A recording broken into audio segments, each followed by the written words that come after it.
Mayora Ate Sara Diskaya!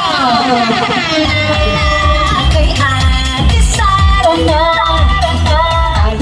Magandang gabi, Foundation of St. Joseph Rosario. Good evening, hi! Hello! Happy po ba? Yan, para happy vibes lang para pagtulog nyo mamaya. Maalala nyo ay isang Ate Sara. Yan, nagustuhan nyo po ba yung presentation? O, di ba hindi yan hindi lang yan hindi lang yan drawing.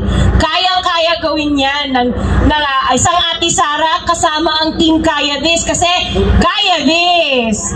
Yan. Sorry. Sinong first time ako nakita? Ay, ngayon? Oo. So, konti na lang. Yan. Okay, nakita mo na ako ngayon. So, yan. So, anyway, ako pala ang St. Gerard. Isa akong developer builder. No? Usually, ang mga projects namin sa national. Wala kami dito sa local. So, ngayon naman, ay national, hindi dito sa LGU, no? So, anyway, ang Gerard, pangalan ng panganay kong anak. Hindi po totoo ang chismis. Ito si Gerard. Yan. Kasama ko ngayon. Yan.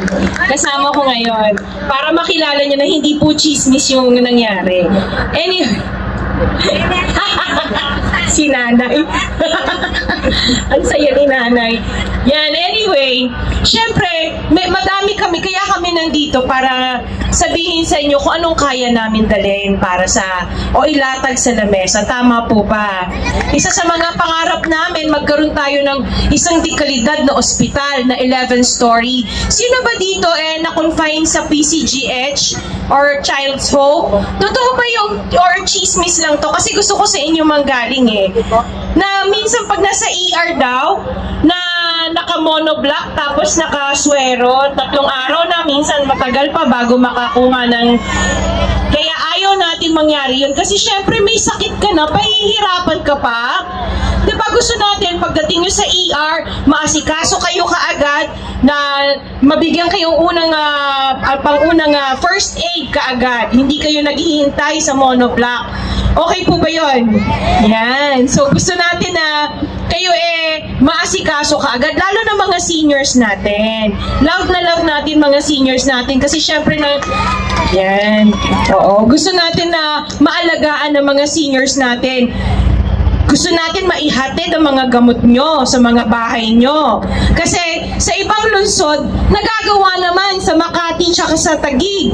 Hindi naman po siguro masamang gumaya, no? Basta as long as maihatid yung serbisyo. Ngayon, syempre, sino maghahatid ng mga gamot na yon? O di may job opening tayo dito. Sino yung mga may motor na walang trabaho na lalaki? O babae? Wala palang gender, no? Pag wala kayong trabaho, yan ang una natin trabaho. Magbibigay tayong trabaho na kayo ang magde-deliver ng mga gamot sa mga seniors natin.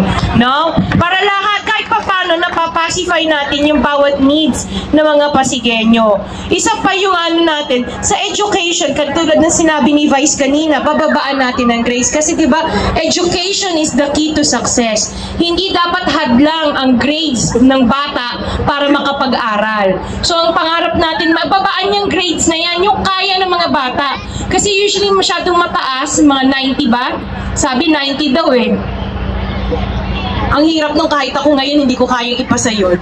No? Ang hirap. Gusto natin yung mga bata makapag-aral lahat at ma-enjoy nila ang pag-aaral nila. No? Isa pa, yung uniform natin, late po ba or okay naman siya? Late? Kailan dumating? Kailan lang? Hindi siya late. Hindi siya late. Kayo naman, maaga. Parang for next school year. Yan. Hindi natin, syempre tayo, isa akong nanay, 4 ang anak ko. Syempre gusto natin, di ba, bago magpasukan, kumpleto na yung gamit, kumpleto uniform. Hindi yung naghihintay tayo o kaya nangungutang tayo para makabili ng gamit ng mga anak natin. Ayaw natin yung ganon. So tayo, syempre may gusto natin na bago magpasukan or at least 1 week na pumapasok yung bata, tsaka natin ibibigay lahat o kumpletong uniform. Diba? Tama po yun?